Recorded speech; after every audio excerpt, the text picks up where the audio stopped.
What's up, guys? Welcome back to another video from Wooded Rancher Productions. So we hinted about this a few months ago and it happened much faster than we thought. We built a barn. You can see it. Ta-da! It is a 90 by 100. Hold on. How big is it? It is 30 by 100. I was close. Yeah, it's a three-sided, enclosed, open front with 20-foot bays. And the head height on clearance going through those 20-foot bays, it varies a little bit because our ground in that 100-foot span, our ground is about 2 foot out of level-ish. And that's okay. We were aware of it and we knew that that was the best we could do with what we had, and it's totally fine. So clearance on this side is 13 feet. And clearance on the far side down there is like 15.5-ish. So, well, there are things that we have to put in the barn that we're gonna exceed 13 feet. So some things won't fit on this side. Like we ordered a hot air balloon. And I don't know if anybody's ever tried to store a hot air balloon, but you need clearance. AKA my dad's camper. It's almost 13 feet tall, and we want to get it out of the sun when it's not being used, and so we just don't want to rake off the AC units. So this barn is from Troyer Post Buildings, and what they do is they basically sell you barn kits, and you can basically get on their website. It's really neat. You can get on the website, you can actually design your own barn, and then you can submit that design, and then they will reach back out to you with an estimate. One of the guys that still builds for them here locally, I had reached out to him. And so they built this barn for us, but their crew came in on Monday morning and started, and they got the entire frame up by the end of Monday. And then they came in yesterday and they sheeted the roof and did all the siding and all the extra little trim pieces, and they were done in 2 days, which was just crazy impressive. So there was lots of prep work, obviously. The driveway was always right here, but I made a pad a few months ago, leveled it out last week, got it prepped and ready. The barn went up. This is an orchard that my granddad planted a long time ago. So it's been in the family for a while. We had some trees up here that we transplanted down there to the lower section by the greenhouse. And so it just took a lot of prep to get this site ready.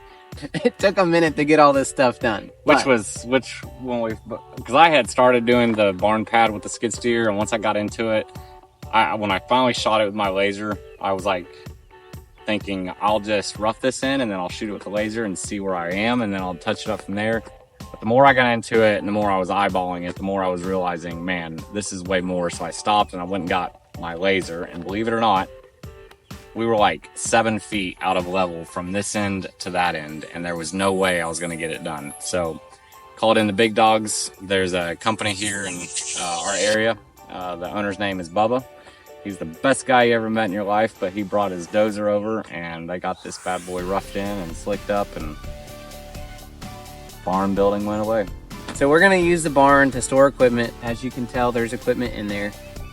Also for hay storage, because right now the process has not been great for the cows during the winter time. Well, we just had to make do with what we had. We were storing our hay outside under tarps, and that's a whole debacle. The hay can stand to get wet once or twice, but it's not long term, and it just, the way we've been doing it has just not been ideal. So this is gonna allow us to be able to store our hay in the barn and keep it dry, which keeps when it's not weathered, the protein of the hay is much more, and so it's better for the cows.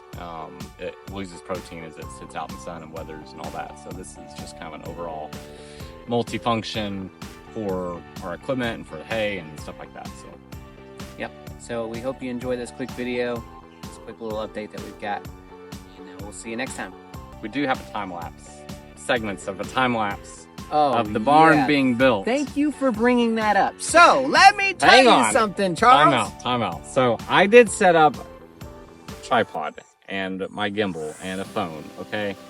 Before he gets into his little rant, the battery on the gimbal died the first day, so I only got a certain section of the barn being built. And then I got home and I reset the camera up and I got the last few trusses being set. Well, then the following day I had it all worked out and everything was plugged in. I had it going, and somehow things got unplugged, and so batteries died, and so time lapse of this barn building just didn't happen. And here you go. Can I talk now? Just defending myself. Okay, so what had happened was, I was at work. I get a picture. I was at work. Well, listen, I was at work as well. You chose to live here. So I got a picture from Red saying you're missing the farm. I was like, bro, I'm at work. Anyway. Missing the fun. Fun, yeah, that too. So, I'm like, dude, you need to make sure that there is a camera going. We need a time lapse. We need drone footage. And then literally, I come up here, the barn's already been built. He didn't catch half the footage, but, you know, he was like, well, my gimbal died. And I was like, you had one job! But at the end of the day, the barn got built.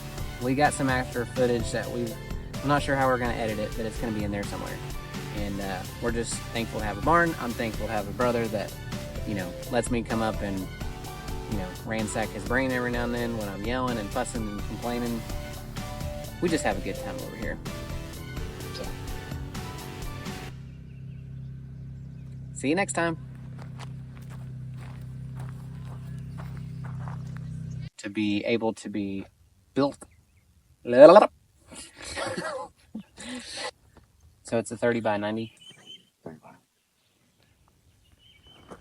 30 by 100, 3-sided enclosed, open front with 20-foot bays. That is way too much information. I'll say it then.